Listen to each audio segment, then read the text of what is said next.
মৰমৰ অকণিহঁত আৰু বন্ধু বান্ধৱীসকল, তোমালোকে যদি সাধু শুনি ভাল পোৱা তেনেহ'লে এই চেনেলটো ছাবস্ক্ৰাইব কৰি ল'বা আৰু ভিডিঅ'টো লাইক কৰি তোমালোকৰ বন্ধু বান্ধৱীসকলৰ লগত শ্বেয়াৰ কৰিবলৈ নাপাহৰিবা। এতিয়া আহা আমি আজিৰ সাধুটো আৰম্ভ কৰোঁ। এখন পাহাৰৰ দাঁতিত এখন গাঁও আছিল। গাঁৱৰ ছাগলীবোৰে পাহাৰত কুমলীয়া ঘাঁহ খাবলৈ গৈছিল। পিছে ছাগলীবোৰে সদায় পাহাৰলৈ এখন নৈৰ সাঁকো পাৰ হৈ যাব লগা হৈছিল। সাঁকোখন আছিল নিচেই ঠেক। এদিনৰ কথা, দুয়োফালৰ পৰা দুটা ছাগলীয়ে একে সময়তে সাঁকোত খোজ দিলে। দুয়োটা ছাগলী আহি সাঁকোৰ মাজত মুখামুখি হ'লহি। এটাই আনটোক ক'লে, তই সাঁকোত শুই দে, মই তোৰ গাৰ ওপৰেদি পাৰ হৈ যাওঁ। আনটো ছাগলীয়ে জকজকাই উঠিল, মোৰ কি গৰজ পৰিছে শুবলৈ, তই শুই দে, মই তোৰ গাৰ ওপৰেদি পাৰ হৈ যাওঁ।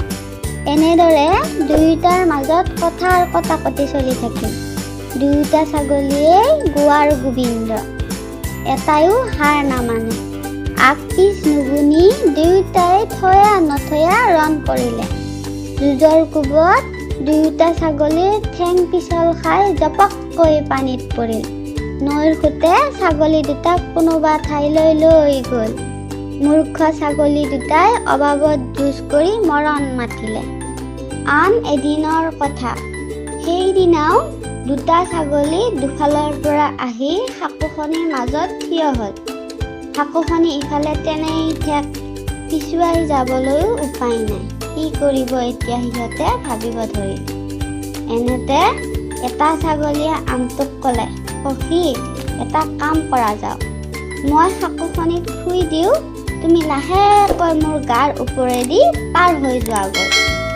এতিয়া আনটো ছাগলীয়ে খচ খচ বুলি হয়বৰ দিলে আৰু সি ক'লে, সখী, তুমি বুদ্ধিত বৰ চোকা, নহ'লে আজি আমাৰ মহা বিপদ হ'লহেঁতেন।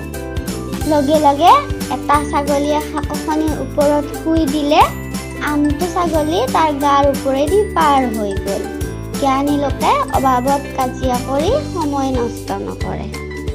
মৰমৰ অকণিহঁত, আজিৰ সাধুৰ পৰা আমি এইটোকে শিকিলোঁ যে আমি অবাবত কাৰো লগত কাজিয়া কৰিব নালাগে আৰু বুজাবুজিৰ মাজেৰে সমস্যা সমাধান কৰিব লাগে। তোমালোকেও কাৰো লগত কাজিয়া নকৰিবা দেই।